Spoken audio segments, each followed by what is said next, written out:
Sorry about the technical difficulties. Okay, so thanks so much for coming today. If you don't know me already or haven't met me yet, my name is Elise. I'm the president of Functional Neurology. And today is a very special presentation because it's not only functional neurology here, but we also have a lot of kinesiology folks here to help us today to go over our cranial nerves. So it'll be me doing a very quick description of each cranial nerve kind of individually, and then I will pass it over to them for the second half, and they're going to go over how we can kind of functionally test them, but not your average like smell-based testing, but a little bit more in depth and how we can make it more functional and approachable for patients. That's going to be fun because I'm in this room for the rest of the day. So, just to start, most of us probably know by now that there are 12 cranial nerve pairs. There's 24 nerves total. I'm sure most of us have some weird, dirty mnemonic to remember them all by now. But after a year or so here, they get really drilled into your mind. You won't even need the mnemonic anymore. You will know them very quickly. But I did want to show this picture overall just to say that knowing the order of the nerves is really important, and we all know that. But it can also be really clinically relevant to you and your patients to know where in the brain these nerves are coming from. A lot of them do have shared pathways and some functional overlaps. Both are really important when it comes to like narrowing down a lesion, but that anatomical proximity in general can also be really important. So if you have a patient that has a tumor on the side of their pons, for example, that would affect more than just one nerve. That would affect your trigeminal nerve, your abducens, your facial nerve, and your vestibulocochlear nerve. So all four nerves, although not necessarily having functional overlap, they do have an anatomical overlap where you would have to look at the function of all of them. So it is really important to know where they're coming out of the brain and really pay attention in Dr. Kingsley's anatomy lab. So that's just a little advice when it comes to like learning them. But let's get into talking about each one individually. So first up is our olfactory nerve. You got one nose, number one. And that's responsible obviously for our detection of smell, but also our perception of smell. It starts in that nasal cavity and transmits information directly to the brain, and is very unique because it skips the thalamus completely, which is our grand central relay station that relays information to the correct cortex.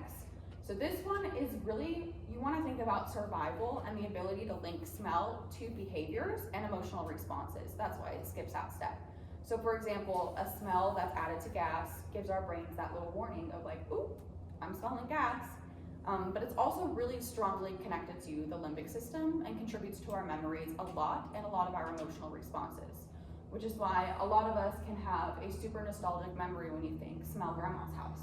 Most of us would be able to, or smell a box of crayons, things like that, things that come with nostalgia and that long-term memory that we have stored and those happy memories. But it can also be one of our greatest triggers as well because it's stored so deeply. So a lot of patients with PTSD or trauma will get very triggered by smells as well because it does hold such that strong sense. When it comes to dysfunction in the olfactory nerve, the main thing is obviously going to be the loss of smell, but there can be some other markers as well. For example, I know Dr. Kingsley says it, but I love the fact too. It's been shown that people that develop Alzheimer's will lose their ability to sense the smell for peanut butter specifically up to 30 years before their diagnosis. So it is not necessarily a diagnostic tool for that, but it can be a marker to continue further testing for Alzheimer's or any other disorder. Moving on is our optic nerve. Really easy way, one nose, two eyes, number two. So this is obviously going to be responsible for transmitting our visual information from the retina to the brain, and it stops in that lateral geniculate nucleus of the thalamus before the radiations are sent to the occipital lobe. One really important thing to note is that half of your eyesight is going to decusate and the other half will not. So what you're seeing over here becomes your nasal field, which I don't even remember now, will cross over. And the side that you see right here comes to your temporal field. It does not cross over. It's very confusing. The charts are the only way to do it, in my opinion. But in the optic chiasm is where that cross happens. So you can lose your sight in a lot of different ways depending on where a lesion, a tumor, or just some dysfunction could happen. And that's really, really important for those clinical landmarks, right? So if you have it in the optic tract versus the optic radiation versus the optic chiasm, the sight loss will be different in each. So it's really important to know your tracts of the optic nerve itself. The third is your ocular motor, and that's controlling most of your eye movements as well as constriction of your pupil through that parasympathetic nervous system and the accommodation of the lens, or like your focusing of your eye. So when it comes to clinical relevance, a palsy of this nerve could lead to any sort of eye movement dysfunction. It could be drooping of the eyelids, you could have really dilated pupils, you could even have eye deviation due to a paralysis of one of these muscles. So those are really relevant in things when patients come in with something happening with their eyelids specifically, even just a twitch or something, a spasm. Next up is our trochlear nerve, and this is responsible for controlling specifically the superior oblique muscle. It's the SO4, LR6, LR3. This muscle is going to depress the eye when it's adducted. So think about kind of looking towards your nose. You're intorting and rotating your eye towards the nose, and you're moving it away from the midline as well. So clinically, you would find that your patient could not do one of these movements, and the affected eye may even be a little bit like higher and outer than it would be compared to the unaffected eye, because it's not, that muscle bringing it down is not working. It's the one you use to walk up or down stairs, things like that. So maybe if somebody trips, take a look at it. The fifth one is our big old trigeminal nerve. It's responsible for the sensations of the face and the motor control for chewing. It does have 3 separate branches, hence the name trigeminal. And the first is going to go to the forehead and eyelids, that's our ophthalmic. Our maxillary is going to go kind of to the cheeks and upper lip area, and then our mandibular nerve is going to the rest of the face, including your muscles of mastication. And that is the only motor branch of the 3. So clinically, a palsy of this nerve could result in a lot of different things because it does cover a fairly large area, being your whole face, but it could result from a trauma or tumors that could lead to a loss of sensation on the face anywhere, or even like weakness in the jaw during chewing. There's also, I didn't say it wrong, but I'm going to, tic douloureux, something like that. That is trigeminal neuralgia, and that's a really severe facial pain that's typically triggered by touch, chewing, or speaking, and it does tend to have a fairly sudden onset when it is triggered. So you'll have it for months, but anytime you chew, it'll be a sharp, painful sensation. Next is our abducens nerve. This is innervating your lateral rectus muscle of the eye. So again, that SO4 LR6, this is this one. It's specifically responsible for the abduction of the eye, or moving the eye away from the nose. If this nerve dysfunctions, obviously there would be difficulty with that movement in particular, but it would also probably appear a little bit adducted, a little bit turned in almost, and cause double vision or diplopia. Because it does have a very exposed and long pathway, as you can see, from that brainstem all the way to the eye. If there's an intracranial lesion somewhere along that path, it's really vulnerable to that pressure and to that change, and can very easily lead to issues with coordinated eye movements and your binocular vision. So if something is going wrong with the abducens eye, you would want to send out for maybe an MRI or something that would give you a look at the whole pathway of the nerve, because it is one of the most exposed on its way. Our 7th cranial nerve is our facial nerve. Obviously very important. It does have sensory, motor, and parasympathetic functions. Sensory-wise, it's going to be responsible for taste on the anterior 2/3 of the tongue. It does help with hearing in the middle ear as well. For your parasympathetic function, it's going to help with your saliva and your tear production from your salivary and lacrimal glands. And then motor function is responsible for facial expressions. So that can be really relevant when your patient comes in and you're trying to establish, are you having a stroke, which is going to be a central lesion of that nerve? Do they have a little bit of Bell's palsy, which is going to be a peripheral lesion of that nerve? So if somebody comes in with one side of their face super droopy, obviously you're going to be alerted, like, oh, that's not normal. If they cannot raise their eyebrows, it's more likely going to be a peripheral lesion of Bell's palsy. If they can raise their eyebrows, you're probably going to want to call 911, because it could very possibly be a stroke.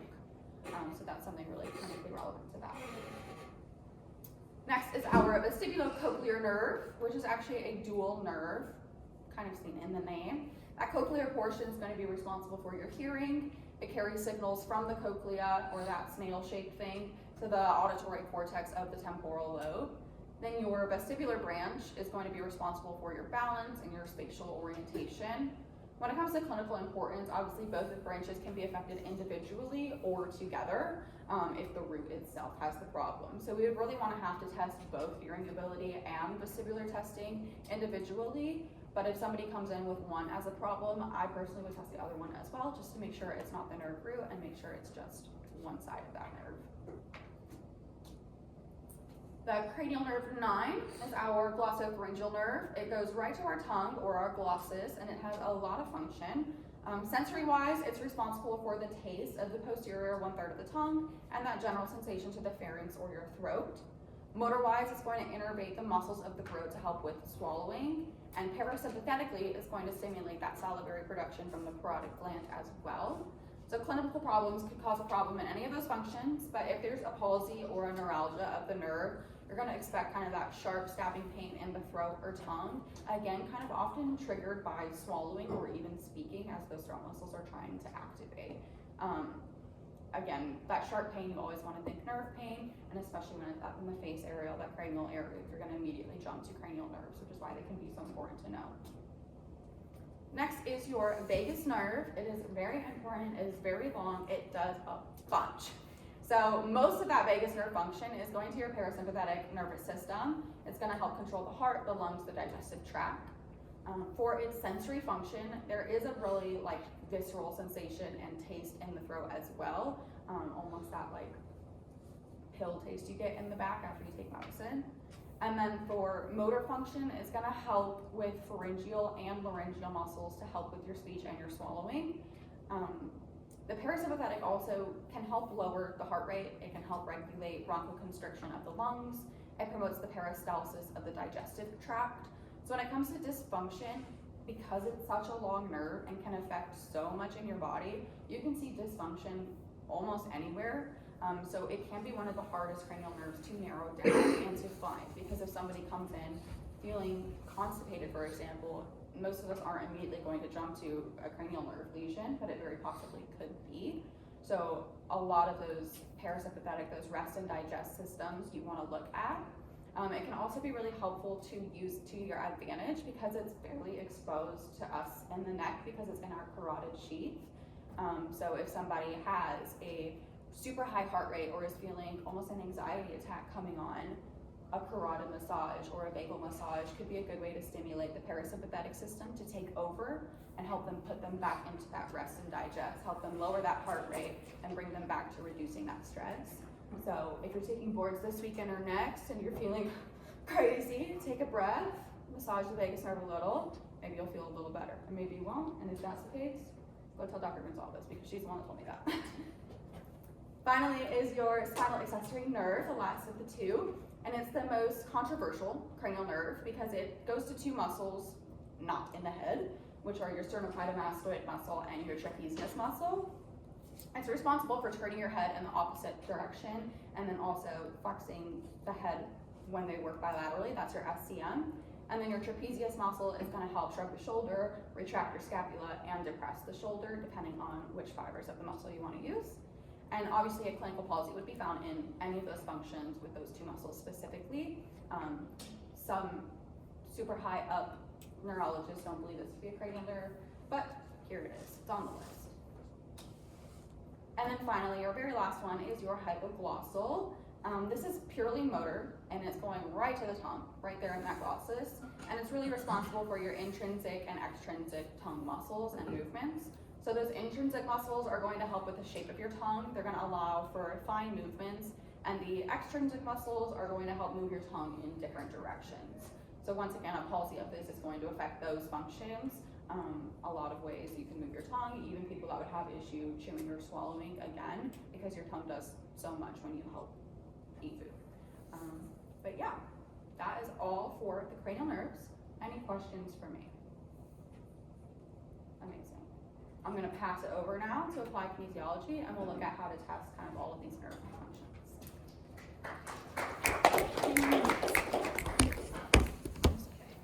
So, I see a lot of familiar faces, so how many of you are familiar with this guy? Kinesiology is muscle testing. We focus on a triad of emotional, structural, and chemical health. So we use muscle testing as an indicator diagnostically to go use our other clinical decision-making tools, other testing, things like that. It helps us focus in, and it also helps us treat things. So I will do a muscle test demo on someone, but first I'm just going to explain the concept of autogenic inhibition. So that's self-generated inhibition of the muscle. So it comes from the Golgi tendon organ. So what I'm doing is using an indicator muscle when I start muscle testing. This will make sense to you guys. So I'm not doing a 5 out of 5 muscle test. I'm not checking for the clinical integrity of a muscle that's participating in the force that I'm putting against it. What I'm doing is I'm asking a muscle to give me an indication of what's going on in the nervous system. So the muscle test as an indicator is a window into the nervous system. So when I ask the muscle to resist me and there's no interference anywhere, I'm getting correct motor output from the frontal lobe, and then we are getting a strong muscle test. But when I stimulate something that is either aggravated or subclinically or clinically damaged or diseased in some way, we may find a weak muscle test. And then, of course, we use our other tools to go see how we might fix that. But in autogenic inhibition, this is showing because what happens is there's a study done by Ben Glickman, and I like to tell it to you guys because I know a lot more people are more like left brain, do like a little bit more like structure and logic, and I know that AK can seem like a little more woo-woo, but really we do connect really well, which is why I'm glad that like us and functional neuro actually have found a topic that's really good and blends both really well. But in autogenic inhibition, so what happens is, so there's participation from the muscle here, and then if I stimulate either an organ or a muscle fiber or anything, in this case we're going to do cranial nerves, and there's an issue in the nervous system, like I said, it could be subclinical, which is why it's really helpful to muscle test, because it might not show up on a typical cranial nerve exam like you would see. The muscle will go weak if there's an issue because the body senses danger and it senses injury is coming. So when injury is coming in a Golgi tendon organ because the muscle is overcontracted or overexcited, we get shut down of that muscle and it weakens so that we don't tear the tendon off the bone. So what happens is when I stimulate something that has an issue in it and we get a weak muscle, it's that autogenic inhibition. So it's the frontal lobe stopping that motor output from participating, and then we find that weak muscle test. So does someone who has not been muscle tested before or someone who wants to participate want to be my demo for this? It doesn't, I'm not going to find issues. Okay, you want to do it? Okay. So I'm not diagnosing him with anything, just to be clear. This would just be a clinical thing. Like I said, it could be subclinical. There are certain things that combine applied kinesiology and functional neurology. One of them is quantum neurology, and that's where these muscle tests come from. So I'm basically just going to stimulate the cranial nerves in the ways that Elise talked about them, but I'm going to muscle test them at the same time. So it's going to be functional. So he's just going to put his hand up.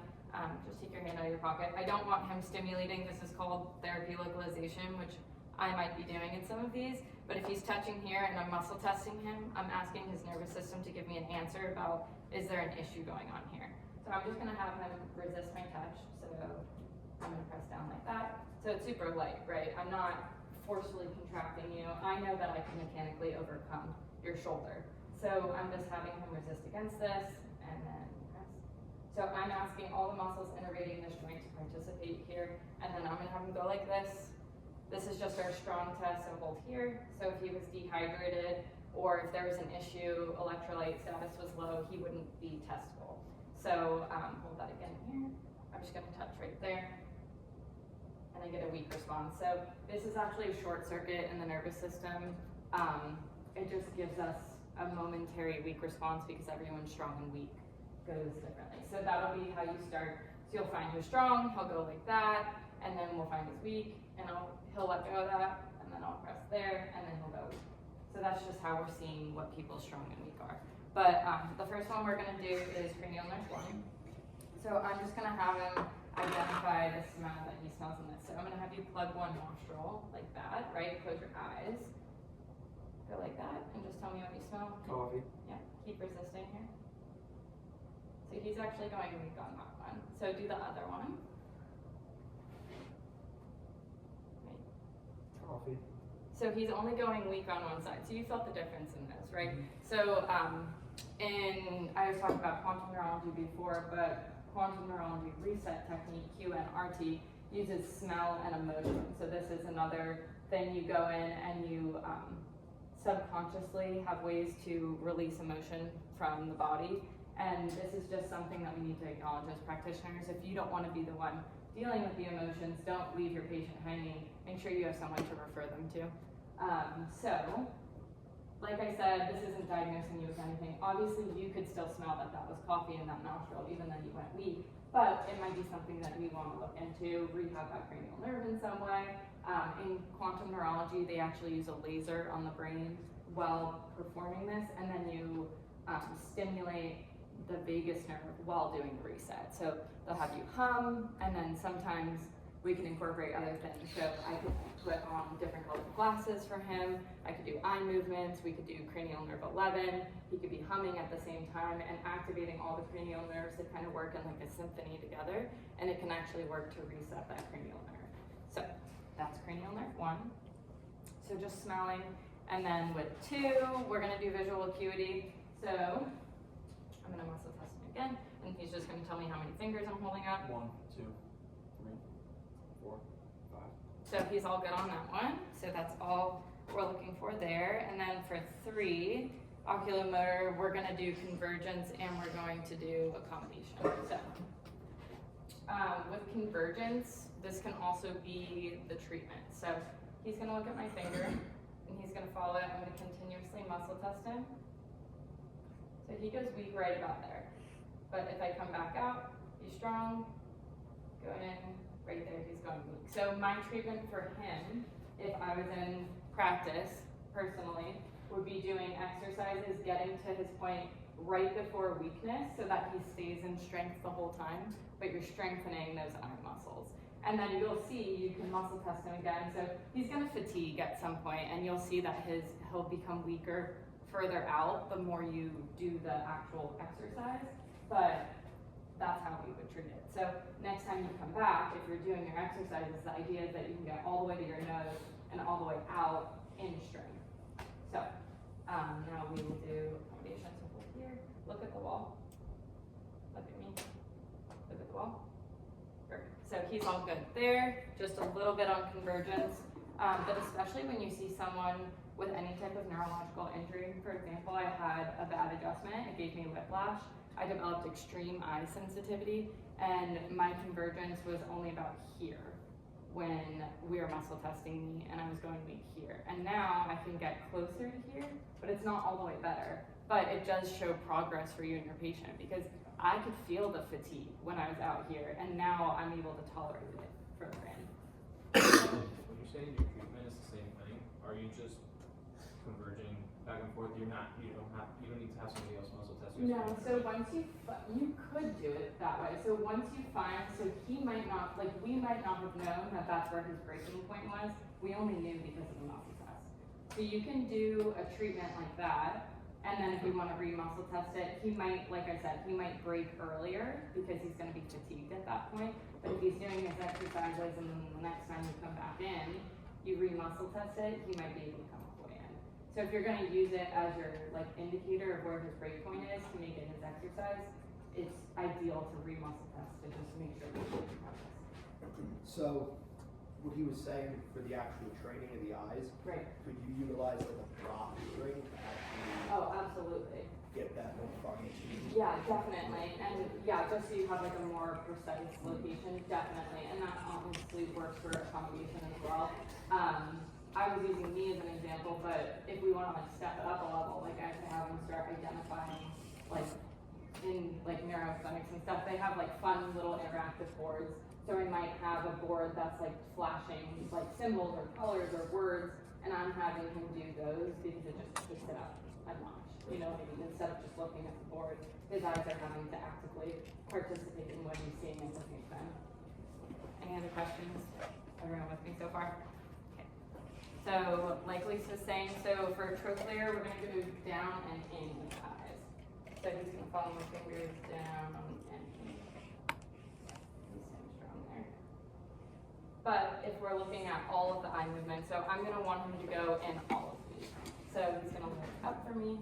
So without moving your head, I know you have a hat on. Perfect. So look up for me.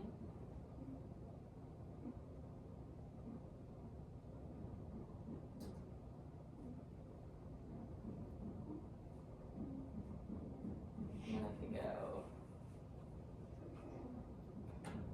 you're just trying to stress it out. You're trying to see if you can find a breaking point in that. And again, a lot of times when you can find that break point, you can make eye movements. The issue often turns into treatment for eye issues there. So, okay, now we're gonna do trigeminal. So we'll do sensation. I'm just gonna do light touch because I'm just gonna use my finger. Hold here, we'll do there. So he's going weak there. Strong there. So he's bilaterally weak there, and he has some jaw weakness there. So again, that's just something that you're going to look into. You might use like different methods. Obviously, if you guys are interested in neuro, you guys are going to have all the fancy tools and stuff like that in your offices. There are things within AK as well, but a lot of the time it's going to involve some type of neurological reset. So you've got to introduce a stimulus in so the body reprograms that, comes back online, gain strength in that again. Could some of that be as simple as he has gum in his mouth? Totally. So that's a good catch. So my next one was going to be to stimulate chewing, so I didn't want him to spit his gum out. But yes, because one of the things that we His say. gum was on that side of his mouth. His mouth's already activated. Completely, yeah. So that's a really good point. So what we like to say in AK, like to your point, is we don't want to ask a confusing question to the body. So we like to tell people, spit your gum out, don't close your eyes. We don't want any compensations in the nervous system, and we don't want to be asking more than one question at once, and we don't want to be asking the question that doesn't have a yes/no answer. So if I was going like that and he's chewing gum on that side, yes, I could be getting a reading based on the actual motor part of trigeminal. So now I want to test just that. So chew. So he's strong there, so likely it wasn't correlated, but it totally could have been. And that's a really good catch. And your patients will do things. So when we talk about muscle testing and getting really good at it, and it is a skill to develop, we don't want patients crossing their legs. We don't want them like sitting weird. We don't want them closing their eyes. We don't want them chewing gum. We just don't want any compensation at all. Okay, so now we technically did 6 already, but we'll just do it again. So here, so abducens, so we're gonna test the right eye, so come on here, let's go there, left eye, abducens, so just lateral eye movement there, so he was okay there. So for facial nerve, we're gonna have him activate all facial muscles. So raise your eyebrows, puff out your cheeks, stick out your tongue, and then smile. Good. Squint your eyes. Good. So he's all good on facial. Alright, so for 8, I really like this one. This was one that also came up for me in the whiplash injury. If something happens during an injury and there's a noise in one ear or the other, that ear is going to be tied into that injury pattern, that injury pathway. So just because they don't have, if they're not experiencing ringing in the ears or there's no like vestibular cochlear symptoms, doesn't mean that there's not a tie into cranial nerve 8. So there could be ringing in the ears, there could be dizziness, stuff like that. But so best to use tuning forks. So he's going weak on that side. Strong, weak. So just snapping, I'm doing all of this without tools because I want you guys to be able to do this like anywhere, anytime type of thing if you don't have anything with you. But tuning forks, you want to find a frequency that pisses their ear off essentially. Again, it is part of the treatment in quantum neurology, so you'll be lasering, you'll be activating, you might have different colored glasses on, you're activating cranial nerve 11, you're accommodating with your doc, and then you've also got the frequency in your ear that set it off. So again, it's just providing a reset. And then I can have him go into the different canal positions as well. So that's what I'm gonna have him do. So I want you to put your head forward and left ear to or right ear to the floor. Okay. So he's like, got a little bit of weakness there. I want you to move your head back. Okay. Strong. And then back to the other direction. Right. And then here. A little bit there. So in both of the anterior canals, he's got a little bit of weakness there. You guys see that? And then when you're doing your vestibular rehab, you can recheck that and make sure. So I don't know if you experience any type of dizziness or like vertigo, anything like that. Yeah. So those types of things, when you're doing, like if you're doing a barbecue roll or an Epley maneuver, something like that, you can actually muscle test them when they're in the position, and you hold them in the position that makes them go strong. So if they're laying down on the table and they have their head here and they're staying strong there, you can continue to muscle test them until they go weak, if you found them in a position of weakness before. So making a weak muscle into a strong muscle can turn into your treatment for this. So that's a really helpful one. I learned that at a Carrick seminar with Dr. Antonucci. He did a functional neurology for the muscle testing practitioner, and he actually, like in that, you were there, right? Yeah. So not Antonucci, right? So Traster, Dr. Traster did it on like 4 or 5 different people, and every single person has had like lifelong vertigo, and all of them cleared up by doing it like this. So more helpful than just a regular maneuver. All right, so for 9, you could obviously stimulate the gag response, but I'm just gonna have him swallow. Okay, so a little bit of difficulty with 9. And then we're gonna do 10. So I'm gonna have him la la la, ta ta ta, da da da. Whatever types of noises you can make, they all kind of trigger 10 in a different way. I'm also gonna have him hum, and then we can have him gargle. And then again, turning this into treatment to get the vagus nerve activated, one thing you can do is have your patients gargle like 3 times a day, 15 seconds at a time. You can change it up depending on how stressed, how out of their parasympathetic they are. But I'm gonna go la la la. La la la. Ta ta ta. Ta ta ta. Da da da. Da da da. Za za za. Za za za. Okay, and then we're gonna hum. Okay, do ta ta ta again. Ta ta ta. Ta ta ta. Yeah. So just a little bit of weakness there. Again, it's not like a all-encompassing, so this is gonna just be a subclinical thing with his vagus nerve. And then we will do this. So we're gonna do 11, so I'm gonna have him bend his head. So turn your head this way, and then come down this way. And then go the other way, so turn your head that way. Yeah, so trap on the, or SEM on this side, because it turns it the opposite way. And then I'm just gonna have him, so push up your shoulder. See on me.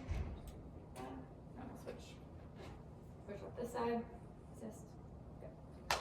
All right, so just SCM on that one side, and then we're gonna stick your tongue in the cheek. So I'm gonna put my hand on his face, he's gonna press his tongue into my hand. Good. So, you guys saw that, so if you guys have any, we'll practice now. So first I want you to do an indicator muscle test. So we're gonna start with a strong muscle, check that it stays strong. If it's not strong, just chug a bunch of water, test it again. It'll probably go strong. If not, let me know. And then you're gonna see the weak muscle by pressing right here. That gives us our momentary short circuit. And then we're gonna go through each of the cranial. Anyone have any questions?